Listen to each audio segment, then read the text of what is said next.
پرچے ورچے کوئی نہیں، سمجھ رہے ہیں، دھمکیاں شمکیاں کوئی نہیں، ہم سے رسول اللہ کی بات کرو۔ اگر حضور کی عزت کا تقاضا دیکھو نا تو تم پورے فرانس کو تہس نہس کر کے رکھ دو، تمہیں نیند نہ آتی راتوں کو، تم قرار نہ پاتے، تمہاری تو بانچیں کھلی ہوئی ہیں۔ اور وہ لوگ جو مداہنت کر رہے ہیں اس سلسلے میں، لوگوں کو رسول اللہ کی عزت کا معاملہ درپیش ہے اور کوئی نفل میں لگا رہا ہے، کوئی کسی سنت میں لگا رہا ہے، کوئی کسی تبلیغ کے کام میں لگا رہا ہے، کوئی کسی اور کام میں لگا رہا ہے۔ یہ بات یاد رکھیے گا، اللہ تبارک و تعالیٰ بڑا غیور ہے، اللہ تبارک و تعالیٰ ان کے نفل ان کے منہ پہ مار دے گا۔ اس آیت کو اگر آپ دیکھیں نا، ان اللہ و ملائکتہ یصلون علی النبی، اور پھر اگلی آیت کو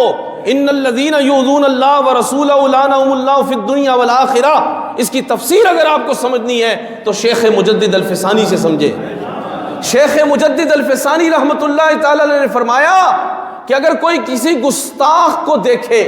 اور ٹھنڈے پیٹ اس کی بات سن لے، یعنی اس کے چہرے میں تغیر نہ آئے، آنکھوں میں شعلے نہ آئے، آواز میں گرج نہ آئے، ہاتھوں میں حرکت نہ آئے، وہ گستاخ کو مار نہ دے، اب آپ فرماتے ہیں اللہ تعالیٰ اس کا لاکھوں درود و سلام اس کے منہ پہ مار دے۔ یہ شیخ مجدد فرما رہے ہیں،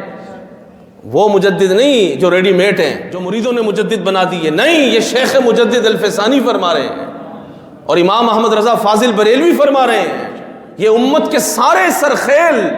جو اصل میں اللہ کے ولی ہیں، جو قطب ہیں، جو ابدال ہیں، بلکہ ان سے بڑے مرتبے پر مجدد ہیں، وہ فرما رہے ہیں کہ جو گستاخ رسول کے بارے میں نرم بات کر جائے نا، اللہ اس کے سارے اعمال کو اس کے منہ پہ مار دیتا ہے۔ عزیز دوستو، ہماری زندگی رسول اللہ کی عزت سے ہے، ورنہ ہم مردہ ہیں۔ ہماری عزت صرف حضور کی عزت سے وابستہ ہے، چاہے وہ حکمران ہو، چاہے وہ پیر مولوی ہو، چاہے وہ طبقات زندگی میں سے کسی طبقے کا بندہ ہو، اگر وہ سمجھے نا میں اس طبقے کا بندہ ہوں، یہ میرا کام نہیں ہے، اسی دن اس کا ایمان ختم۔ جو عزت رسول کے لیے نہیں نکل سکا وہ بندہ پھر کلمہ واپس کر دے، کیونکہ جس محبوب کا کلمہ پڑا ہے اس کی عزت کا دفاع فرض اعظم ہے، فرض سارے نہیں بول رہے آپ، فرض اعظم، نماز سے بڑا فرض، روزے سے بڑا فرض،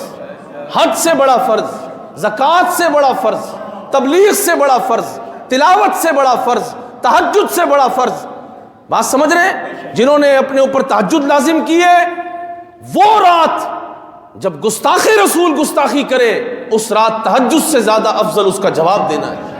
جنہوں نے درود و سلام کے وظیفے مقرر کیے ہیں، گستاخ رسول کا جواب دینا ان پر پہلے ہے، اسی کا درود و سلام قبول ہو۔